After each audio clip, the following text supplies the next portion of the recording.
So welcome to our event with Microsoft AI Platform Team and HBCU Connect.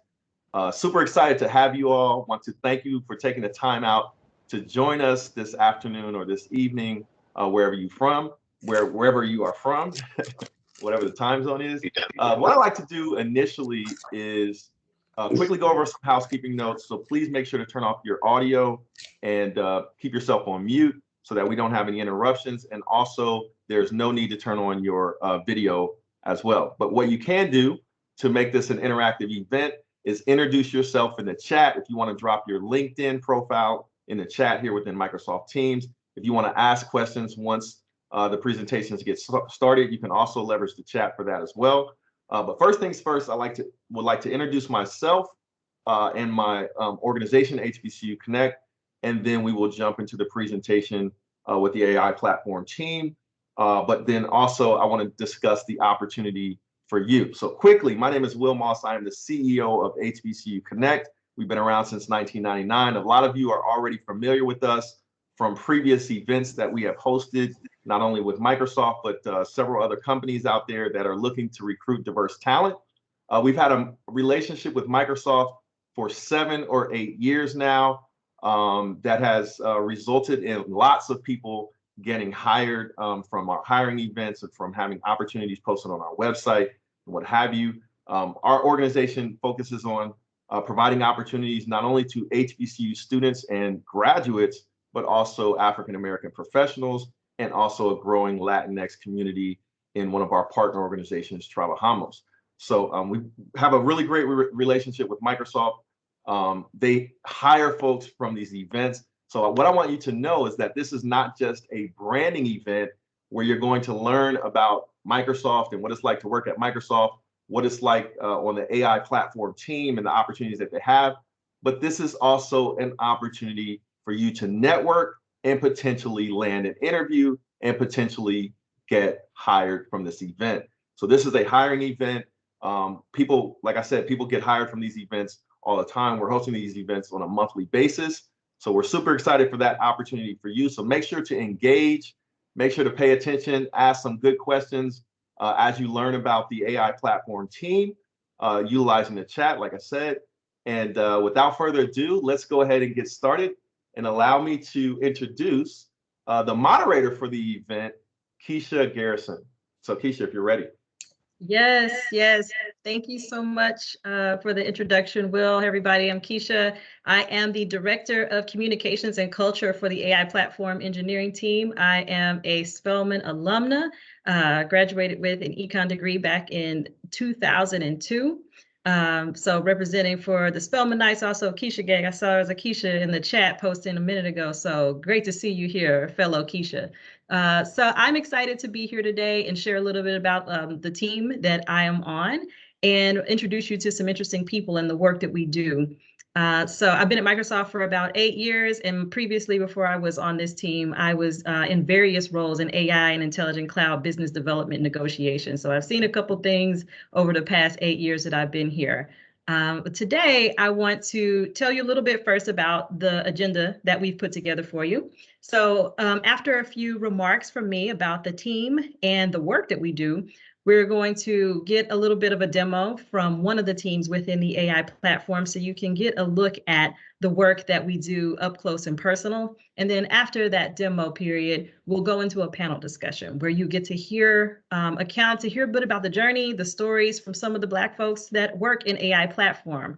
And then after that, we make some space just to really get into more questions from you all.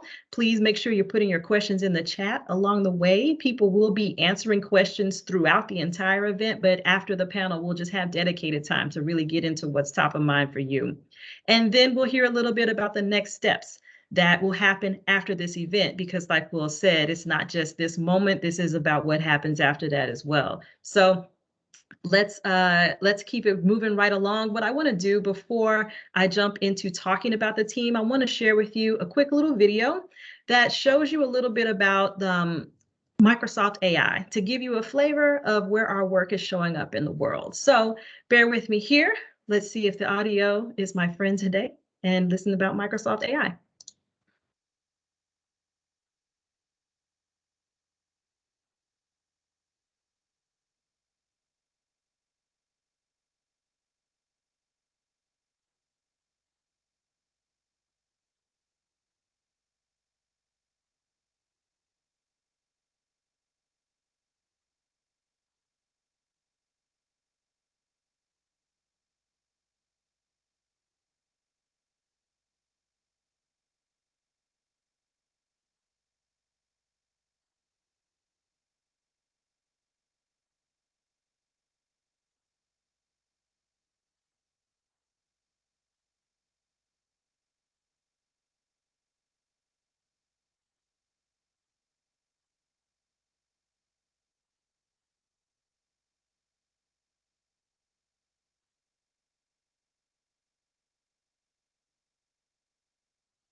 right. Well, I saw a couple of folks in the chat mention that they weren't able to hear or see the video. So never fear. I will send you that link so that you can have a chance to see what everyone experienced. But the gist of it is what I'm about to tell you in just a moment. Hold on, my deck isn't advancing. So give me just a second. We're having some Teams. There we go. So the gist of what that video was trying to explain, which I will share the link with you in just a little bit, but it's that everything, like this quote that Satya said, everything, whether it's a car, refrigerator, factory floor, all the things around us are getting connected and becoming intelligent, if you will. And that is the future of the world of computing. Computing is not just about the computer industry anymore. It's about the entire world, and every single thing that every industry that you can imagine is going to be impacted by artificial intelligence. Now, I'll let you join, mute your audio. Now, as we realize that, hold on, I am so sorry, folks. I'm having some perhaps some network issue. Everything's getting a little bit up, so bear with me for just a moment.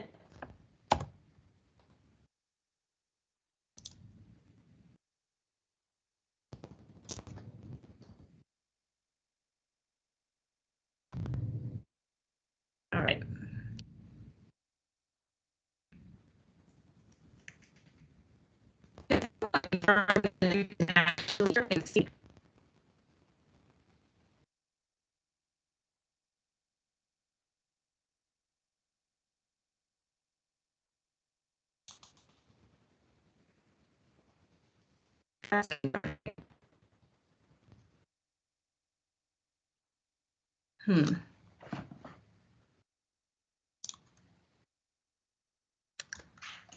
Let's see. All of you are a bit frozen for me. So that's the reason why I'm pausing right now. So I just want to make sure that I'm not going on and talking and no one is hearing me. We can hear you, Keisha. Got it. Okay.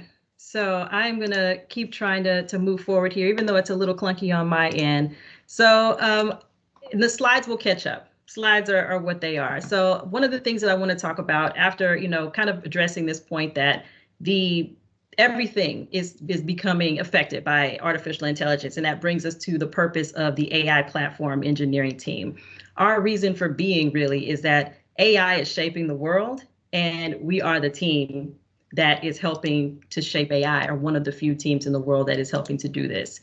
And when we think about that mission that a Microsoft has, Microsoft likes to say, our mission is to enable every person and every organization on the planet to achieve more. And it's a big aspirational goal. So we think about our role as a team as about how do we plug into that and how do we inject AI into that mission. So to do that, what we do is supply our first-party Microsoft teams with critical infrastructure and services, and then we also want to grow that into our third-party customer base of developers and data scientists. So what we do is we provide everything that is needed to build great AI. And we have this amazing opportunity because Microsoft has so many amazing first-party businesses that we get to work with. So you think about a Microsoft Office, a Bing, we have business applications groups called Dynamics. We get to learn from them and then bring those learnings into our third-party customers. Think about something like voice transcription inside of Microsoft Word. The number of people using that service, we have a great opportunity to learn from this enormous customer base that we already have with what we make in-house. So we take the knowledge that we have and we look at the business problems that a lot of our customers have that look a lot like some of the business problems and the technology problems that we are already solving inside of our own software development. And we're able to take those learnings back and forth. So that is a really a great strength of working in AI and Microsoft. And we do this work to really get ourselves into a position where we can help influence the way AI is being developed all over the world. With that, I want to explain to you a little bit about our portfolio of AI products and services. And I'll talk about it a little bit in the way that we do with our customers. We present to them this kind of layered view of all of the services. So at the base layer, we have Azure Machine Learning. And this is where we provide developers and data scientists with the tools that they need to build, train, and deploy machine learning models. We are working to enable developers of all skill levels with the tools that we create, and we're providing end-to-end lifecycle management for machine learning models through our DevOps for machine learning. And it's built on open source foundation, so developers can choose the tools and the processes of their choice. Now, on top of Azure Machine Learning, what we have next is our layer of Azure Cognitive Services. And so this is going to be the team that you'll hear a little bit from today when we see the demos. This is some of the best technology that is in the market in these areas, you know, not being biased or anything. It's just what it is. We have pre-trained customizable vision, speech, language, and decision models based on some breakthrough research. And the team that's coming in will tell you a little bit about some of that breakthrough research when they do their demos. And like I said, when I mentioned the voice transcription in Microsoft Word, if you ever used it, this is where it's coming from. You've been exposed to our state-of-the-art technology in this area. Now, next is our newest layer of scenario-based AI services built on top of all of these underlying AI services. We would hear from customers sometimes, hey, all the things that you build are really great, but I have now a bunch of parts and really complex things, and I need to do some stitching to string a whole bunch of stuff together to try to figure out my particular scenario. So can you pull together some of the common scenarios that people use AI for? So for example, I'll give you one example, something like what we call optical character recognition. This is one of the cognitive services that we offer. But in the vision space, people who are using optical character recognition or OCR, what they're really trying to do is take a document and get all the fields out of it and put that data into a database. So we try to, look at that and realize a lot of people are trying to do that. Let's make it easier. Let's package this up, this OCR technology, into its most common use case and make it available. And that's the idea behind scenario-based AI services. So we have a number of these, some things like Azure Bot Service, where you can build and deploy conversational AI bots. So we have many of these at that layer. Next, this is where we talk about tapping into the full suite of offerings that Microsoft has to approach business users with their with services for them as well. And there's all these different products like Power Platform, things like AI Builder. This is just all about building services on top of Azure AI to empower developers like a business user or an analyst in a business through some low code, really point and click experiences that they can just like tap into. We are just generally with what we're doing. Our goal and our focus is commitment to empowering developers of all skill levels to build and deploy AI-powered applications for their most mission-critical workloads and the things that they're trying to do. Do it in a secure way for all of the, and in a way that honors the privacy of the data that is underneath all these services. So who's building all of this stuff? Now let me talk about the particular team. The team that makes up AI. AI Platform is a large organization made up of several teams. So within this organization, you have the Azure Machine Learning team, you have the Cognitive Services team, and those really map the products that I've already spoken about that we offer. We also have two other big pillars as part of the team. One is the AI Frameworks team. It's a team that is working to ensure that we're optimizing models at really that lowest level, like in making sure that things are more efficient. And we are also have in our portfolio an experimentation team. This is a team that really focuses on making sure that we are not just AI Platform, but all of Microsoft is being able to execute quality controlled experiments at scale, really making sure that we have a good experimentation culture and that we're making data-driven decisions. So lots of experiment authoring, making sure that we're teaching people how to analyze the things that they're looking at, doing proper world-class A/B testing, those types of things. And then we have some horizontal teams that kind of sit underneath, across all of this. I won't say underneath, but really across all of this. We have a commercialization and strategy team. And these are really a group of people who make sure that, we have a lot of cutting edge technology and some people are still trying to figure out how to adopt it and how to make money off of it. So we have teams of people who are out here working with our customers and our partners to help accelerate their adoption of AI technology and make sure that we have sustainable business models for all of these things that we're building. Because at the end of the day, that some people are going to be like, if it don't make dollars, it don't make sense. For our ethics and society team, I want to point out that's another one of our horizontals where we are focused on making sure that AI development is being done in responsible ways. And this is another team that's working not just within the AI platform, but across Microsoft. And in some cases, sharing guidelines, frameworks, principles in the broader industry. So this is a really important area because the AI that's being built is impacting the world as we described. And the world is made up of a lot of different communities and a lot of different people. And we need to be mindful of not just the innovation and the advancement that's possible with AI, but be mindful about the harms that are possible as well. And that's one push I will make to all of you who are, endeavoring into the area of technology, whether or not it's at Microsoft or somewhere else. I hope you get a passion for AI and get interested in this because your voice and your leadership is needed. Every community that will be impacted by AI, I would love if every community had a voice in the development of AI. So this is something that I just want to make sure that I highlight as something. Responsible AI development requires a lot of perspective and a lot of voices. And I would love if some of that perspective and those voices looked and lived a little bit like me. So with that, I'll share with you a little bit about the disciplines and a little bit more about the teams. Let's see, take back the presentation. So there are many different disciplines across all of the different teams. All of our teams have PMs, they have developers, they have data scientists, and all of our teams pretty much have multiple locations. Our primary locations in the US are in Bellevue, Washington, Silicon Valley, Cambridge, Massachusetts, and in North Carolina. And then our primary location internationally is really China, Beijing and Suzhou. But there's a whole host of others that you can see here. We're really touching all corners of the globe, working together to create this thing that we call AI platform. So that's a very quick overview of the team. And sorry for the technical difficulties in the beginning, but I hope it really explained. I hope I shared with you a little bit about why we do what we do and why it's important, the what of the stack of AI services, and who's over here building it, and the different teams that we have to make a little bit of sense of like what might be the areas of opportunity that could be interesting to you. So what I want to do now is turn over the time a little bit to some colleagues that I have from our cognitive services team. Matthew Hurst and Yi Mao are going to join us to share a little bit about the work that they're doing right now and give us a little taste. And while that's happening, I think Abe is going to give you a little bit more about both of these folks in the chat. So wonderful. Matthew, Yi Mao, over to you. Thanks, Keisha. I'm just going to bring up my deck here.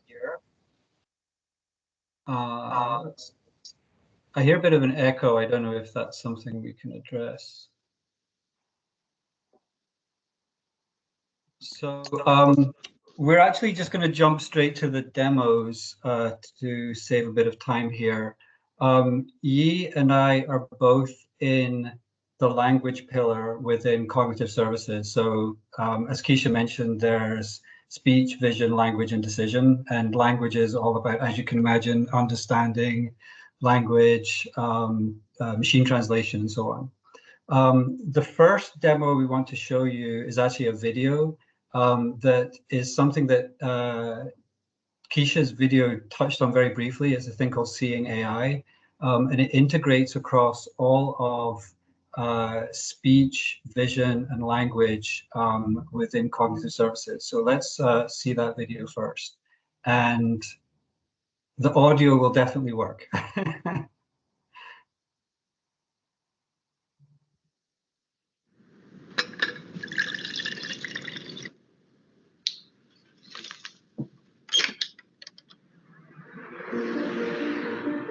I'm Saqib Sheikh. I lost my sight when I was 7, and shortly after that I went to a school for the blind, and that's where I was introduced to talking computers, and that really opened up a whole new world of opportunities.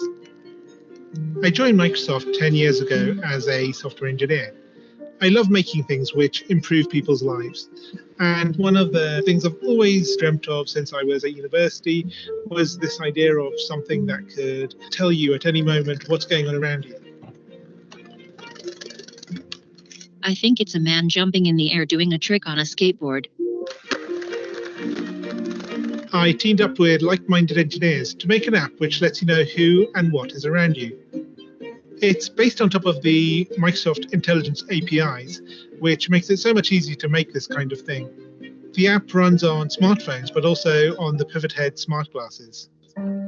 When you're talking to a bigger group, sometimes you can talk and there's no response, and you think, is everyone listening really well, or are they half asleep? And you never know. I see two faces. 40-year-old man with a beard looking surprised. 20-year-old woman looking happy. The app can describe the general age and gender of the people around me and what their emotions are, which is incredible. One of the things that's most useful about the app is the ability to read out text. Hello, good afternoon. Here's your menu. Great, thank you. I can use the app on my phone to take a picture of the menu, and it's going to guide me on how to take that correct photo. Move camera to the bottom right and away from the document. And then it'll recognize the text. Read me the headings. I see appetizers, salads, paninis, pizzas, pastas.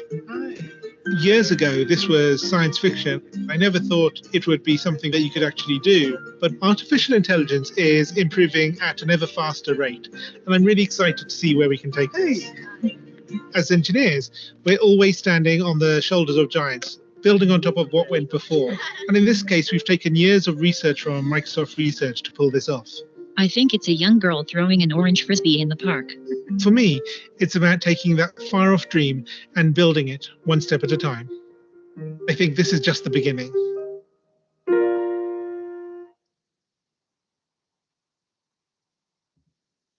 So hopefully that all worked out and you could see and hear that video. It's actually something that really captures the aspirations of the team, this ability to bring all of these different aspects of the human cognitive capabilities together in a really powerful app that fundamentally can change people's lives.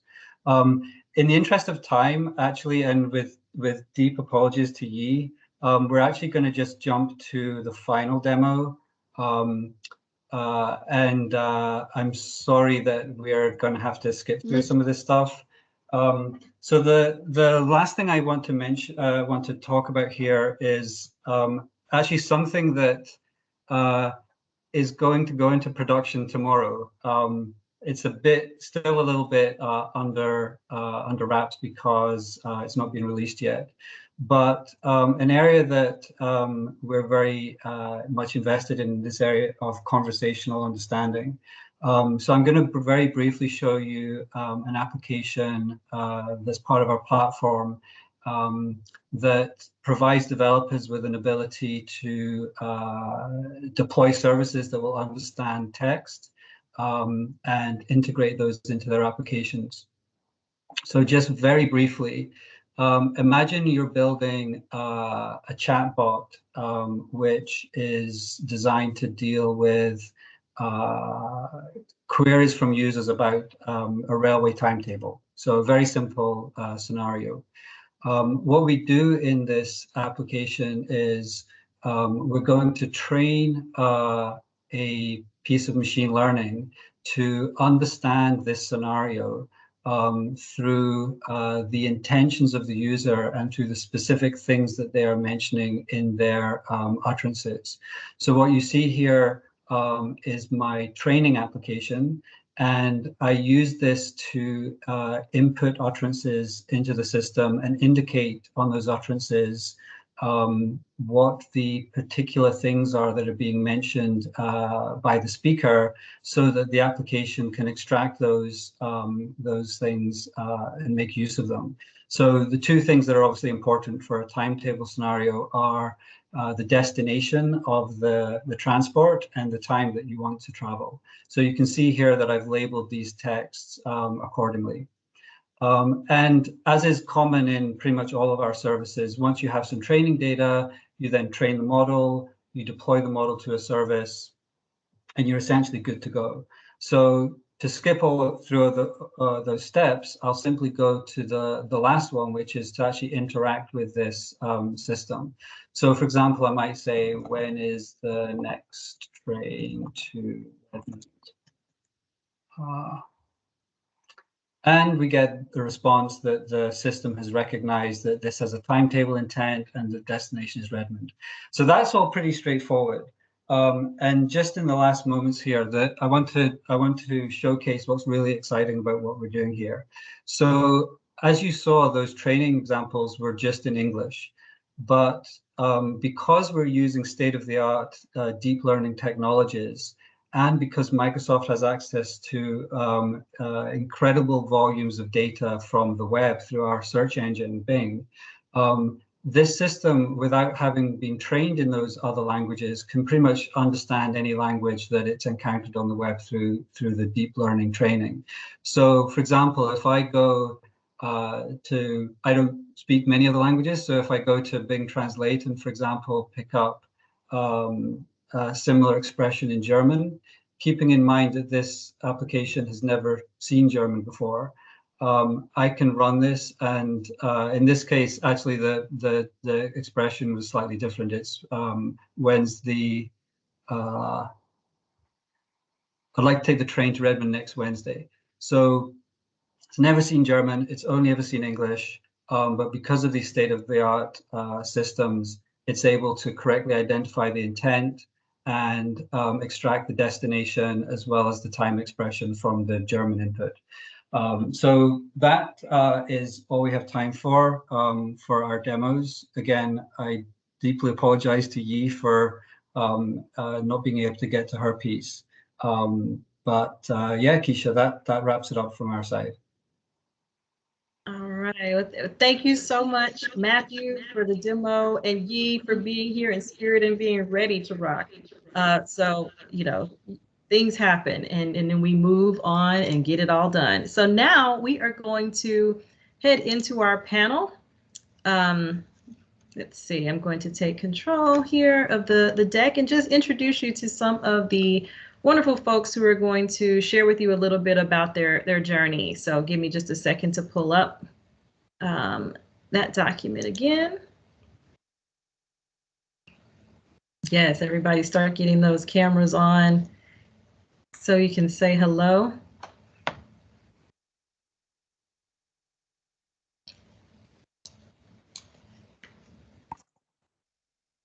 My Teams is moving a little slow, but we are joined today by 4 wonderful colleagues from our team. And while that's coming up, so we have Shanae Winner, who's a program manager for Azure Machine Learning, Thomas Gemma, a partner software engineering lead in AML engineering as well, Don Remy, a senior software engineer, and Deandra Peck, a software engineer as well. So Shanae is out here, the lone program manager in the group, surrounded by engineers. So we appreciate you joining this opportunity to join us. I am going to quickly just advance here. So we're going to jump right in because I think we have a lot of, trying to get to the point in the slide where you can see the pictures, but we're going to jump right into the conversation because I think one of the interesting things that people might want to hear from you all is how you got to Microsoft. I'm speaking for me. I got here through a very interesting way with a LinkedIn recruiter, looked at my profile and reached out to me like cold call. He just saw what was on my LinkedIn profile, thought that it might be interesting for a team that was at Microsoft that he thought I would be a good fit for, and made that connection. So note to everybody, make sure your LinkedIn is legit because you don't know what might happen. So I would love to start by hearing from each one of our panelists. What was your journey, your pathway into Microsoft? How did you make your way to this company? I can go ahead first. And I've actually started on Microsoft over 15 years ago. And at that point, Microsoft is the only high-tech company, or at least one of the biggest one.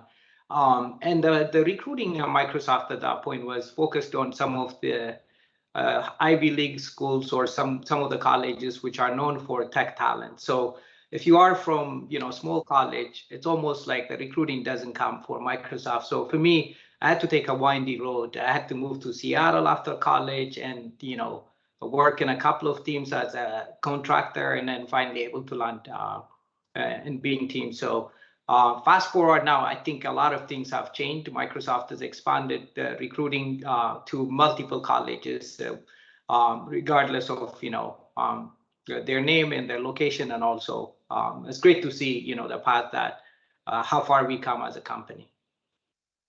Wonderful. Shanae, what about you?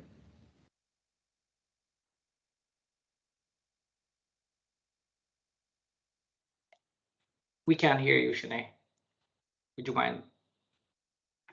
There you go.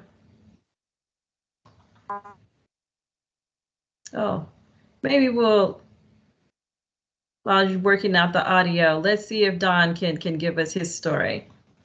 Hi, I'm Don Ramey. I've been with Microsoft about 15 non-contiguous years. My journey to Microsoft started back in the 90s. I was working for a software company and we got bought by Microsoft. I was in college at the time. I was doing tech support and product testing. I ended up joining Microsoft. I left several years later. I then came back in 2003, and then I left in 2012. And then I came back in 2018, and now I'm in the AI team, and I manage about 6 developers right now working on infrastructure. Okay, thanks for sharing that. So you've got perspective from going, in and out of the company. All Yeah, right. I've seen multiple sides of the company. Got it. All right. So I don't see Shanae's video happening right now. So maybe I'll head over to Deandra for a moment. Oh, you're here? Yes. Yeah, Wonderful. sorry. Let's It's having a little bit of some difficulties, so hopefully I could turn back on my video. Yeah, I think Everyone. Teams Gremlins are out today. Yeah. Hi, everyone. Really excited to be here and talk with everyone on this call. My name is Shanae Winner. I'm originally from Trinidad and Tobago, and my path to Microsoft came right after graduating from college. I went to the University of Pennsylvania, where I studied systems engineering. And then I was learning from friends and other engineering students, like what they were doing after graduation and what their path was. And originally I was interested in consulting. And then I learned more about program management. And I was like, wow, this is awesome. This is something that I'll be really interested in, shaping the customer experience and shaping products. So I decided to apply online through the Microsoft website, careers website. And then got a recruiter reaching out to me. Funny story, that initial interview mail where I was supposed to sign up for an interview actually went to my junk folder in email. So this is just a friendly reminder to check those folders and make sure that things don't go in the wrong places. I love it. Pro tip. All right. And then now we're going to hear from Deandra. And so just so we make sure everybody knows who's on the panel, we'll have everybody else kind of turn off your video for us, and then we'll have the panelists come on. Yeah, so hey everybody. Yeah, I'm Deandra. I've been at Microsoft about 3 years now. And my sort of path was different from everyone else's here. Basically, I started off actually in college. I did a lot of research. I was very interested in like biomedical technologies and things like that. And I was doing AI related work there, but my interest was research. And so I was planning on going to grad school, wanted to get a PhD, but and so I took a summer internship with MSR after my senior year of college. And so I worked at MSR New England. And I really liked the feel of sort of more like corporate research experience than what I've been having working in labs at school. And I really like Microsoft as a company. And so once I left that experience, I was like, let me look into software engineering. I'd done programming for research things, but I was like, let me look at like what it would be like to build products and see if I like that. And so I said, okay, I'll try it. And maybe in like 2 years or something, I'll apply for grad school. It's been 3 years. I have no plans on applying to grad school. So I like it a lot. Wonderful. I was just about to ask you to explain MSR, but I see that they got it in the chat. So Microsoft Thank Research. you. Yeah, sorry about that.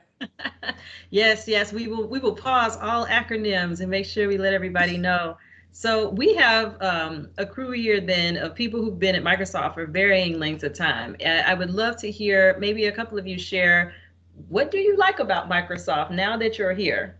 What's making you happy now that you're here?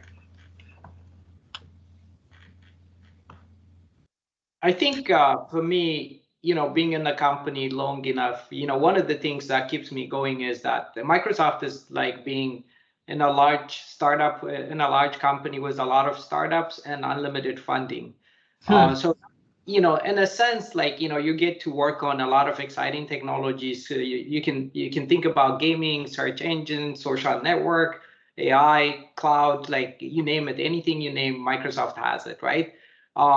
It's also pretty exciting because, we are allowed to try something new, take on bold ideas.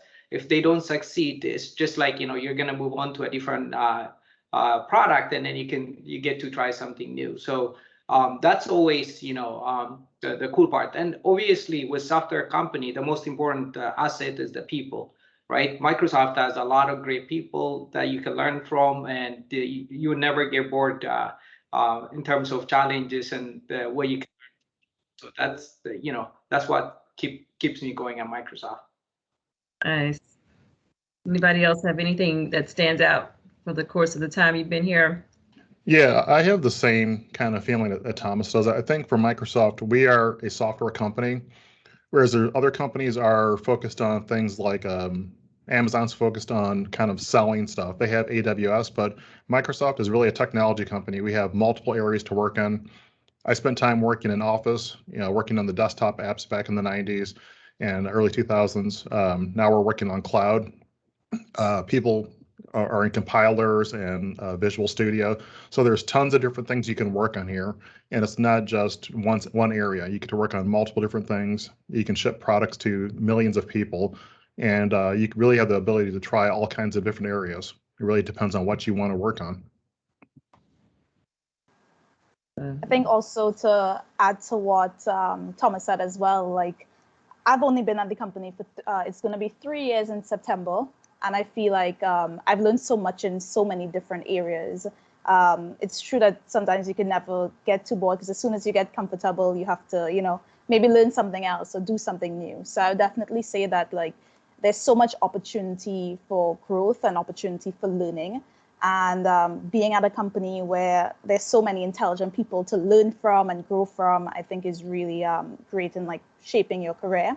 I would also say that I wanted to work at a company where I could work on products that will impact many people and can help many people. And I think that Microsoft has that reach. And last thing I would add is that the Microsoft Give campaign is really incredible. So we're all different individuals, like really looking to, maybe help certain causes and different causes. And Microsoft has the opportunity for you to give back and match every dollar that you spend to whatever cause or whatever organization that you choose. And benefits like that and things like that that Microsoft gives to their employees, I think it's really useful and very good. Yeah, that is a unique perk for people to know. The Give program has been going at Microsoft for a long time, where every single year we encourage the employees to give to nonprofit organizations that they feel passionate about. And so we have an enormous giving engine, and every October we all band together and we have this big campaign around it. So it's really cool. I would be interested in hearing now some of the things that give people another view, because people have to think about all aspects of a company and whether or not it's right for them. So I'd like to hear things that you think Microsoft perhaps could improve upon and give people a little food for thought as they consider if this is the right place for them. I think one of the cultural shift since Satya took over Microsoft is, we don't no longer believe that we are a perfect company. We actually think that we are a learning company. With that being said, we have a lot of gaps and we have a lot of things to work on, right? When it comes to like diversity and inclusion, we looked at ourselves and we say like we need to do something tremendous for us to be able to attract and retain diverse talent, specifically the African American or the Black population at Microsoft, right? We want our customers and our employees to look alike, right? We can't build a product which serves the world if we don't necessarily surround ourselves with people who can build it and who look like our customers, right? Obviously, there is a lot of things we need to improve on, but one of the key things is that we're a learning organization. We're going to continue learning and challenging ourselves, and we're going to get better day by day, right? We'll make mistakes, and I think that's sort of one of the bigger cultural shifts for us as a company. Wonderful. Anybody else have a perspective here? So when I left Microsoft in 2012, I worked for a couple of startups, and it makes you realize that large companies have good and bad things. I would say that it's hard for me to say what is wrong with Microsoft, having gone through some smaller startups. But yeah, we can definitely improve on the hiring of people of color and underrepresented folks. And that's what Microsoft has been trying to do for a couple of years now. I think that we're definitely making headroads into that space. But overall, as one of the larger companies, one of the larger tech companies, I think we're in a good position. Got it. I want to make sure I hear from Deandra. Any thoughts you have either about either of those questions, things you love or things you think Microsoft could improve upon? Yeah, for the first question, I would echo a lot of what Shanae said. I think in terms of like benefits and for me, I think work-life balance, especially when I compare it to like friends that I have at other tech companies. I would say as far as the impact, like that's certainly a big thing. Sometimes it feels kind of unreal when you think about the companies who are using the stuff that I work on. Or even like, you see like a commercial on TV and it's like Azure AI, like I think it was last year or something during the football season. Common was on TV all the time in his little commercials. So like stuff like that is really cool, frankly. And so far, like it hasn't gotten old. So those are the two things I'd say for love. For things to change, I would agree with Don that I think it's kind of hard to think of something. When I started, I think Satya had only been CEO for like 2 years at that point or something. And so there was like very much still like a sense of like changing and like new culture and everything like that. So I think anything that I would have thought, okay, this could be improved, it felt like people were already thinking about those things. So yeah, I wouldn't have anything big to say. Okay. And I want to ask all of you about something that's very, present day, this notion of like, we're all here on this Zoom, this Teams call because, we're working from home right now.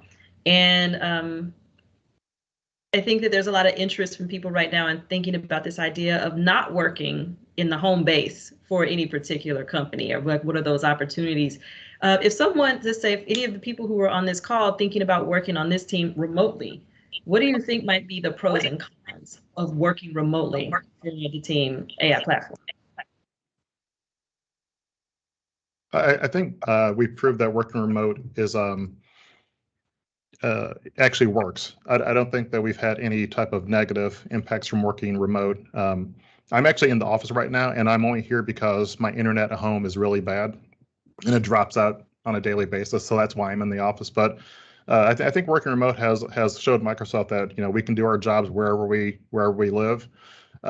People have to communicate better because we can't go up to a whiteboard and just draw diagrams. You have to be a better communicator. So I think it has actually benefited a lot of people in terms of how we actually discuss technology and make things happen internally. Mm-hmm. Yeah, I would say some of the difficulties. Sorry, Shanae, you can go. No, go on to Deandra. I would say some of the difficulties we won't actually see until, so as I think Abe mentioned in the chat, like we're not fully in the office yet. Like you can go in, like Don's going in, I'm going in tomorrow, but it's not sort of normal yet until the fall. I think the difficulties we'll see are when it's a split. Like, I don't think it's not, if everyone is in the office and only some people want to be remote, so that would have been like the pre-COVID situation, that's more difficult to deal with. But in this case, if everyone's doing the same thing, everyone's been remote, I think that does become kind of, we've proven that that scenario works.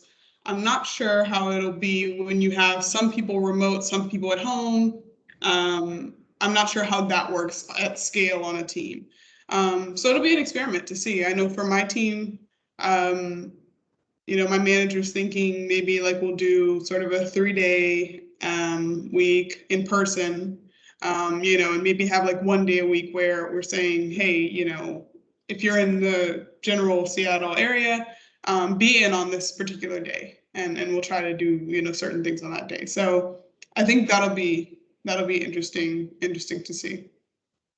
Yeah, I think.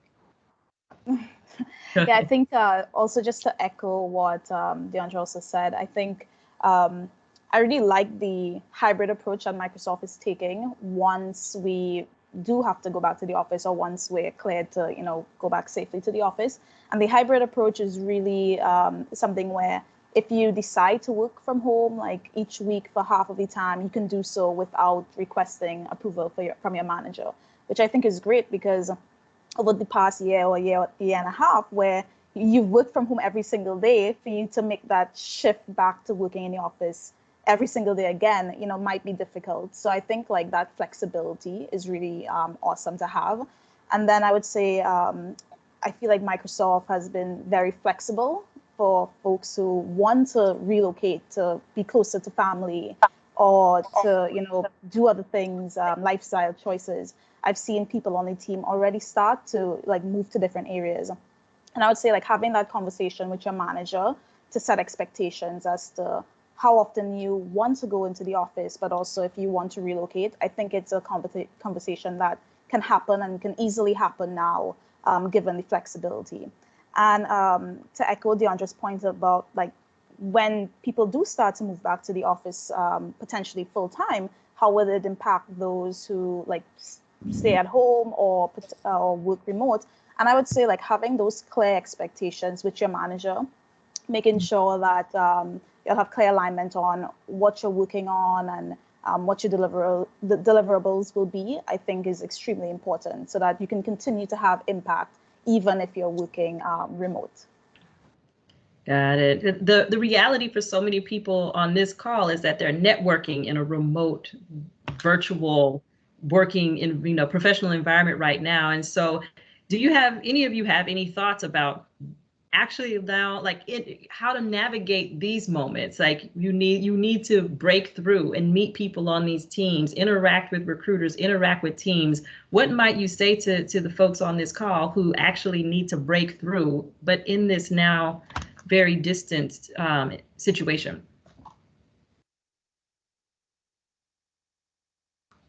How would somebody get to one of you? I think one of the things we've done good as a team and as a company is that we really adjusted to the new way of communication. And people, obviously, pre-COVID we were in person and we used to interview people over, in face to face and all. A lot of things have changed with COVID, right? So. How do you get, we all have LinkedIn profiles, and because we can connect with people face to face, we definitely are, checking to make sure that, we can pay attention to all the communication mediums and channels. So I do think, please reach out to us and, with any questions that you have, and we'll be happy to answer and connect with you. Wonderful. So what I want to do now is go ahead and start seeing what some of the questions are that people are posting from the audience. You all may have been seeing our colleague Abe in the chat, chatting with you all and asking you to interact with some of the questions and upvote them so he can know which ones to ask. So I am going to ask Abe to let us know what is on the hearts and the minds of the people. Okay, cool. I've been pasting all the questions. A lot of questions have been coming in.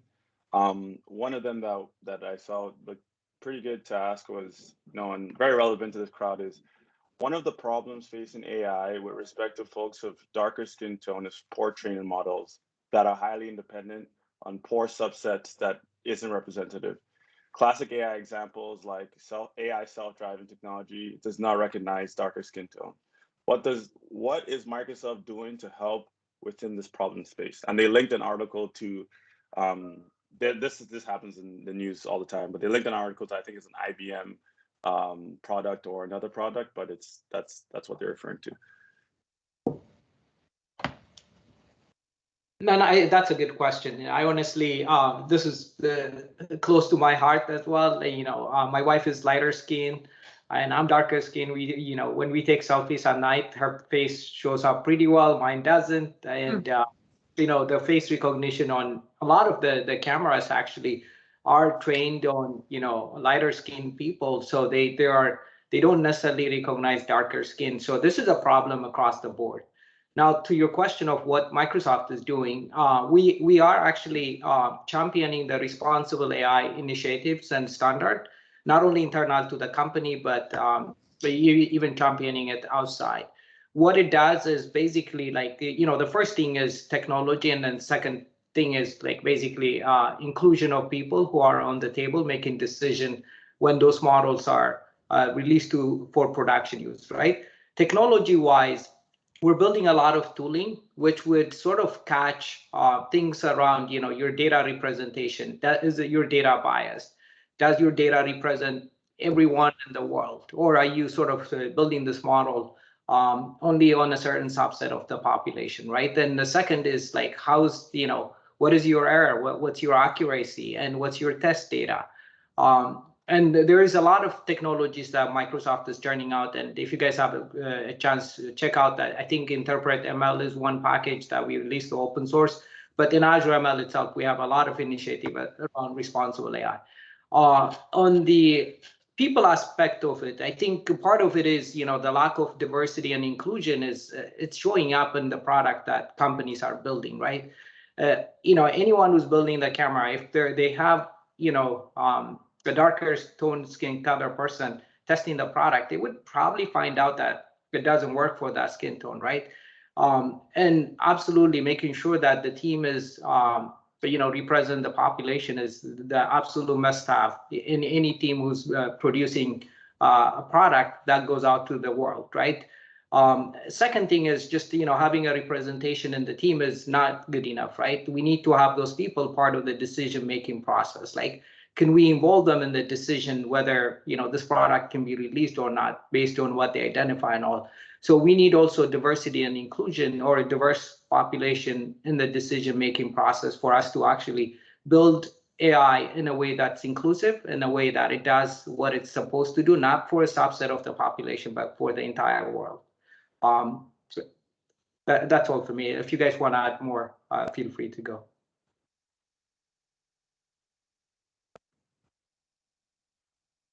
Sounds good. Looks like, Abe, we might be ready for the next one. Sorry, I just had one thing to add. All right. Yeah, so we do have, that's a really big priority from senior leadership level. And so there's this fairness and inclusion working group that's from people from around the company, and I happen to be a part of it. And there are different sections to it, but one of the things that we do is when you have a team that's trying to put out a particular new service, let's say maybe they want to be able to do like photo search. So like you take a picture of something and you want to see more pictures like it. That kind of thing would be flagged as a sensitive use case, because we know something like that could easily have biases that may be offensive or, actually dangerous, depending on the case. And so those sorts of things are then reviewed by the group. So there is sort of an auditing process for those things, and it's been growing in the past year.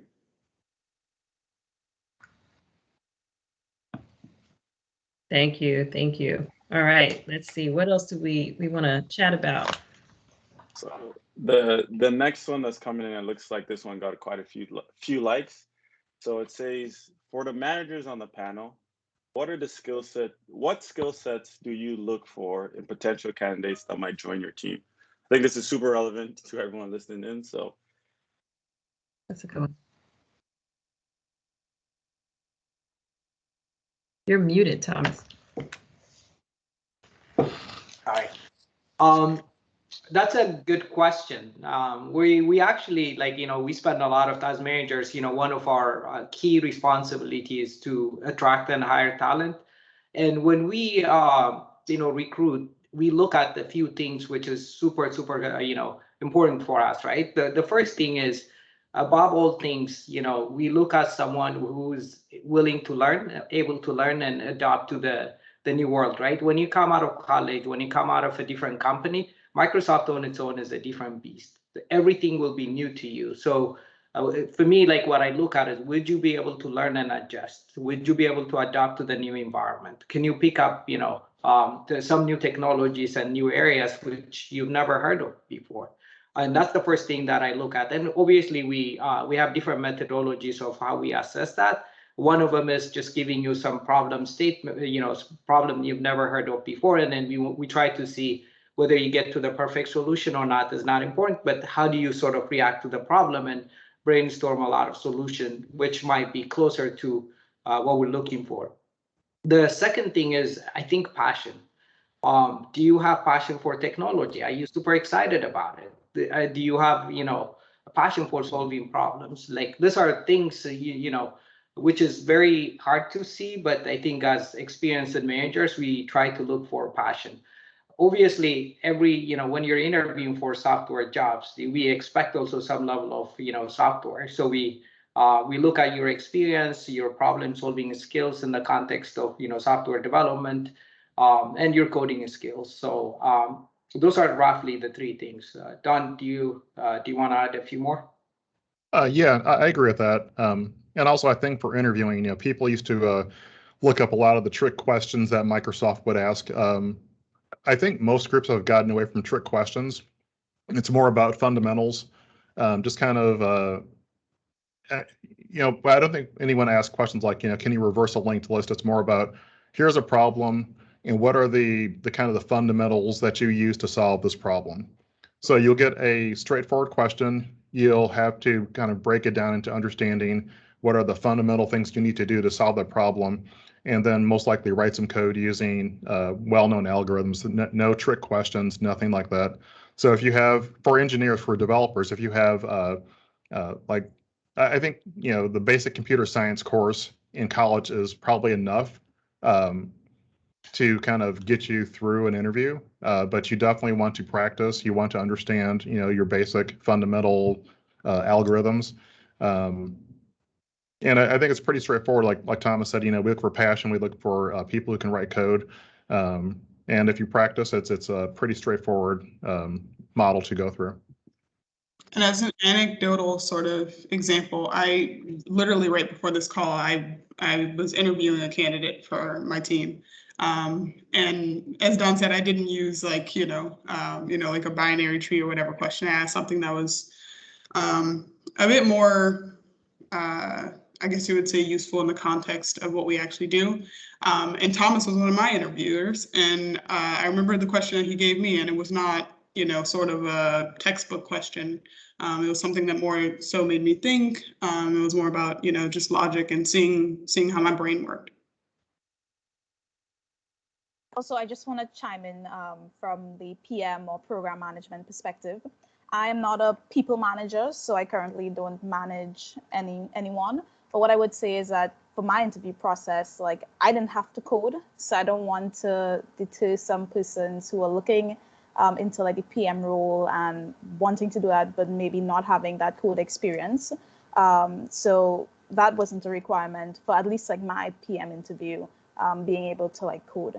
So I would say mostly what they were looking for is how you would tackle problems, like your thinking around that, like the process that you'll take to achieve a desired like outcome, and really like how you communicate, how you're able to express yourself, And then also, how are you able to collaborate with people on your team and cross teams? So I would say those were some of the main things that we would look for if you're interviewing for a program manager role.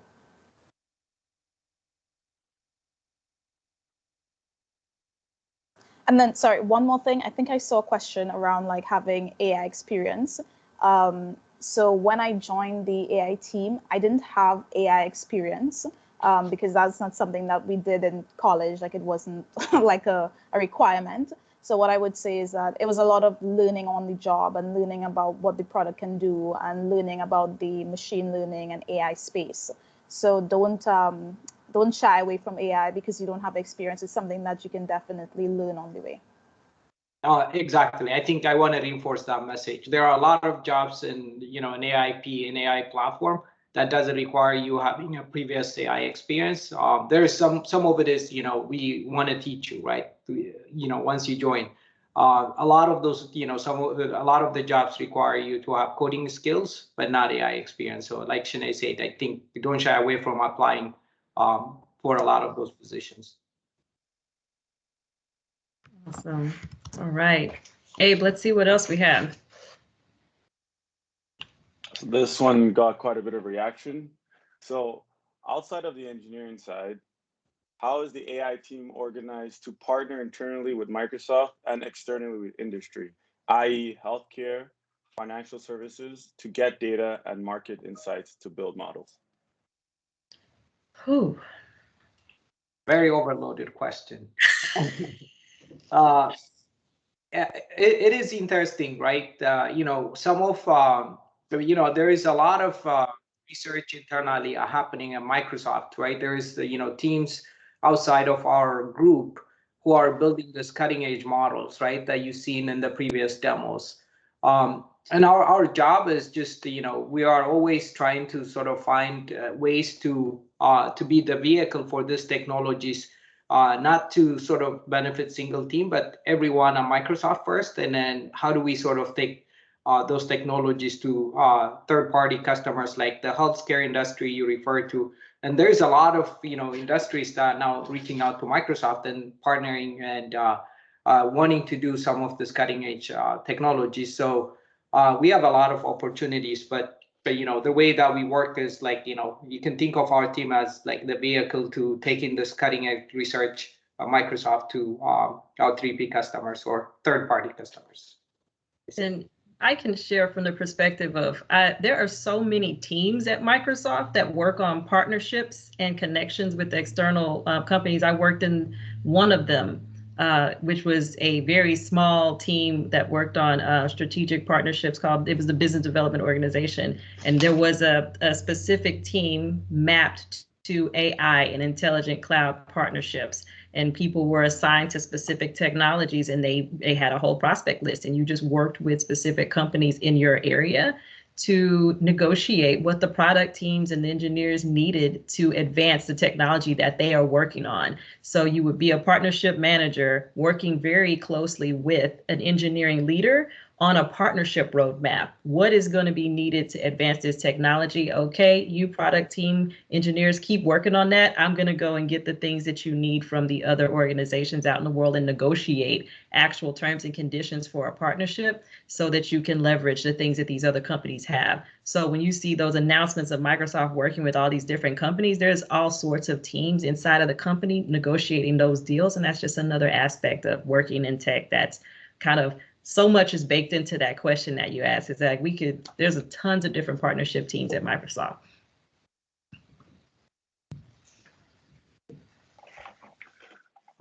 Another question that came in, I think this one's pretty relevant to everyone early in career, even myself. So did you ever feel overwhelmed or in the environment, one that contributes to helping build confidence? I mean, I think we can just trim the question down is, did you ever feel overwhelmed?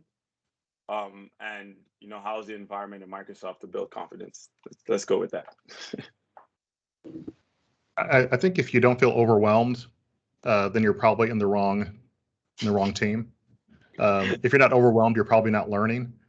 And And if you are in a team and you're overwhelmed and you at some point become underwhelmed and you're no longer excited or have any motivation, it's probably time to look around internally. But yeah, being overwhelmed is something I think is good. It forces you to learn. It forces you to dive in and understand things. But there's a fine line between being overwhelmed and just totally crushed with stuff. And you can always ask for help. You know, you can talk to your manager, talk to your peers. If someone's giving you too much work, you do have to speak up and say that you have enough work right now and you can't take on any more. So it's important that you discuss with your manager the work that you've been given, and people will ask if you have enough. And it's not bad to say you have too much work. You just have to kind of balance that work life and your work that you are given. Yeah, I would also add to that. So yes, at least in my experience, and sorry, have to turn off my video because it's breaking up a bit for me. But I would definitely say yes. When I first joined straight out of college in 2018, I would definitely say I was overwhelmed. It was a big company. It was my first time working in a place like this. It was my first real job. And no one really teaches you everything that you have to do and say or act like once you leave college. So it's a lot of like figuring that out on your own. But what I would say is like, you don't have to do it on your own. What I've learned from being at Microsoft is the power and importance of like mentorship. So you can ask your manager to find like a mentor for you, or you can personally like reach out to people on the team or like the broader team to ask for mentorship or ask for help or even ask any questions that you may have. And then I would also say like there are different initiatives now like within our organization that allows you to like connect with different people of like similar backgrounds so that you are able to feel a bigger sense of like inclusion. And that also helps with like you being grounded on that team. So what I would say is like, do expect some of that, you know, overwhelming feeling. But what I would say is that over time that it does decrease, hopefully. And you will be able to like build your network and your connections to help with that. Sorry, did someone say something? No. I'm doing research on it. We just little unmuted fun happening. I love those responses to for real. Like you just have to expect that overwhelm is going to come. And what Shanae is saying about community is so important. Just even thinking about in our team, I don't work day to day with any of the people on this panel, but there is a community motion where every month, like I know that I can tap in, or like, you know, any given day, I know I can reach out to the people on this call. And Microsoft has a larger Black employee resource group that people can go to. You don't have to necessarily be a person who loves plugging into different groups of any kind to really take advantage of the benefit that is a large community of people who are going to understand some of the things that you might face when you come into such an enormous company like Microsoft. Microsoft is like the size of a small country. So when you come in, there's going to be so much you won't know that it will just behoove you to tap into that network the way Shanae was explaining. So that is something to just get ready for. So the next question. Yeah. The next question. I'm going to combine 3 questions into one because I've been hearing a lot of questions in the chat around PM and what a PM is. Before I started at Microsoft, I actually interviewed to be a software engineer, but I got a PM role. Then I learned what the role was. So I think it should be important to explain what that is.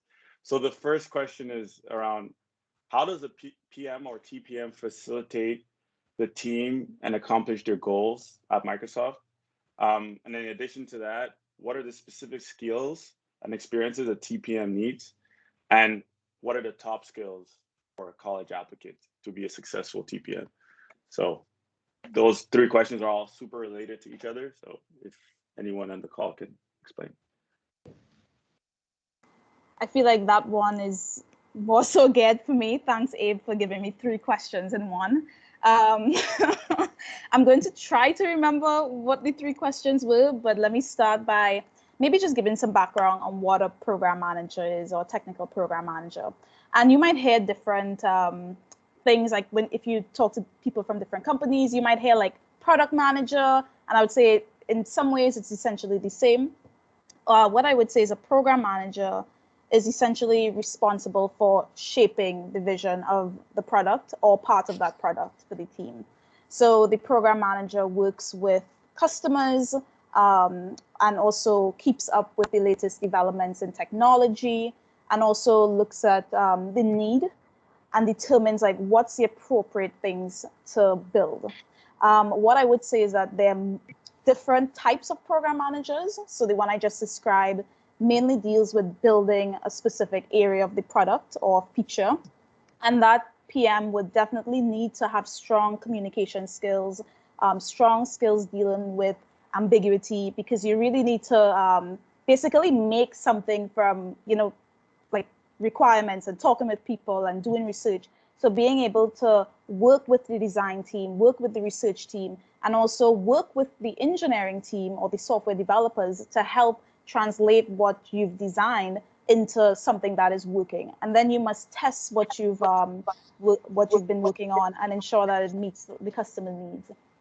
And also you would find that different PMs have different roles. So you might be in charge of, let's suppose, like helping a customer onto the product. That will require slightly different things that you'll have to work on. But what I would say is that the main skills are really being able to learn and willing and eager to learn, being able to communicate well, being able to drive clarity, sorry, I think I'm hearing a lot of feedback. And being able to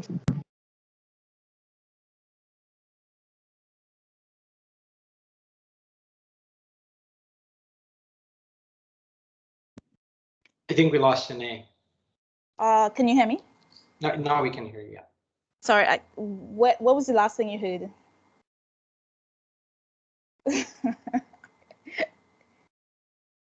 I think we heard everything and then you stopped.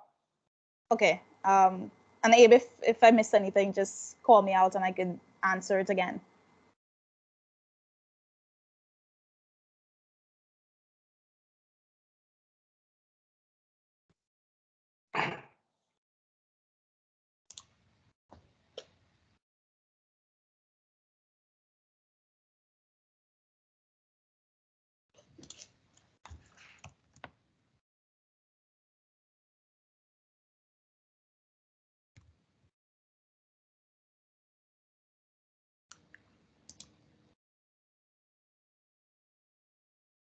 All right, I was muted. Now I've been unmuted. Yay! I was gonna say, Abe, if you could give us like what if any of those other questions in that trio of questions didn't get touched upon, can you refresh us? Yeah, so I think they all got touched on. The first one was around some of the top skills and attributes. Second one was around, what does a PM do to facilitate the team to accomplish goals, which I think Shanae touched on. And the last one was around what are the specific skills and experiences that a PM has to possess. So I think those are all touched on. The next one that, yes. The next one I think that might be important to the audience as well is, I think either Thomas or Don touched on this, but they're asking, are there mobility opportunities to work across teams, divisions, and regions common at Microsoft to help shape the employees' careers? Yes. So I've been on the AI team about 15 to 18 months. I was in Azure Compute prior to that.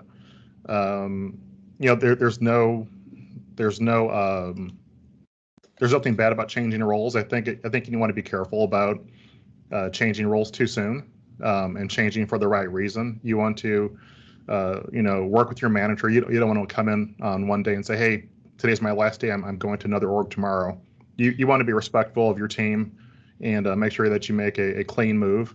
But moving through the company is not a bad thing. I think it's actually something that people promote so that you can learn different areas and grow your skill set.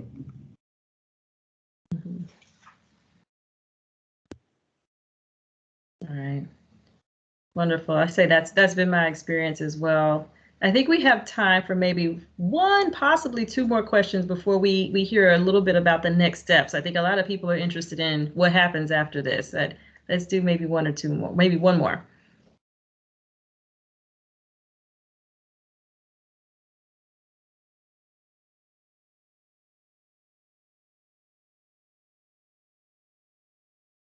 Seems like I think I was muted. Yeah. The question was, where do you see Microsoft taking AI in the future? I think everybody on the panel is well equipped to answer this one.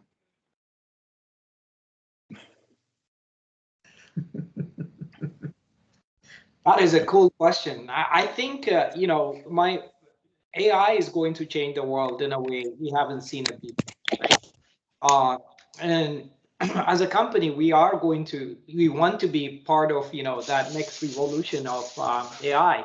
And we want everything, right? We want AI to augment human capabilities, like, curing some of the diseases that are hard to diagnose and detect, without having AI. Or we want it to minimize, accidents due to bad human judgments on the road. Like, we want self-driving cars, and we actually have a lot of partnership with some of the car manufacturers to build those capabilities, right? So there is a lot of things Microsoft is doing to inject AI into each and every part of our lives for the better, so that as human beings we'll be more capable, we'll be more augmented, so we have more time to do other things which we enjoy versus some of the routine stuff that AI will take care of. And I think that's our vision. And when we talk about Microsoft we want to empower every person, every organization on the planet, we really mean it, right? We want to make sure that you are empowered to do the things that you love doing, while the computer, the AI, the machine learning is taking care of some of the things that you really don't enjoy doing, or that you want to do, but be involved less of. So I think that's our vision, and I think we're hopefully we'll get there sometime. If I may share just a thought, I feel like I'm not technically on the panel, but I have a perspective on this as well, that part of being a platform company is that we're building the capabilities so that we can keep up with what the world needs and what people and companies and organizations need to tackle for the world's problems. The things that happened in the past year and a half with COVID, like those things, people are starting to come up with solutions to those problems that needed AI capabilities that weren't needed the year before that. And so as people imagine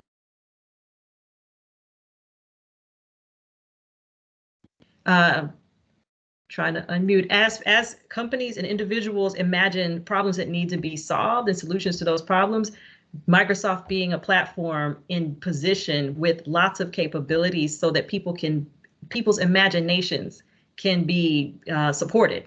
That's really a lot of what the company is trying to be, is trying to make sure that we have all of the capabilities that are ready to support the imaginations of the world.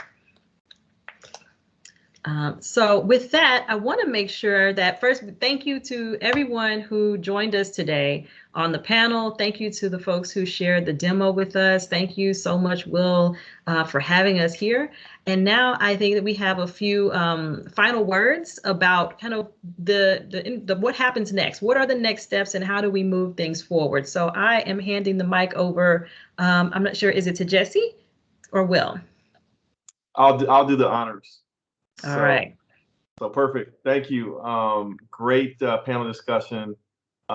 We appreciate you sharing the opportunity with our candidates this evening. So let me go ahead and address next steps for all the candidates that are out there. So I saw a lot of questions in the chat about, is Microsoft hiring? Are these particular teams, is the AI platform team hiring? So yes, that is the purpose of this event, is a hiring event. The intention and the win, or the win-win, is that interviews happen after this event and people get hired after this event. That is the intention. So what are the next steps? What do you need to do? We should have your resume on file, but we might not have your latest resume depending on how you heard about this event.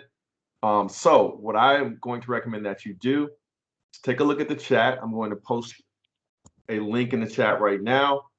Go to that page. If if you haven't already recently uploaded your latest resume on this page, go ahead and do that right away, because we're going to share your resume with the AI platform team and Jesse Sparks.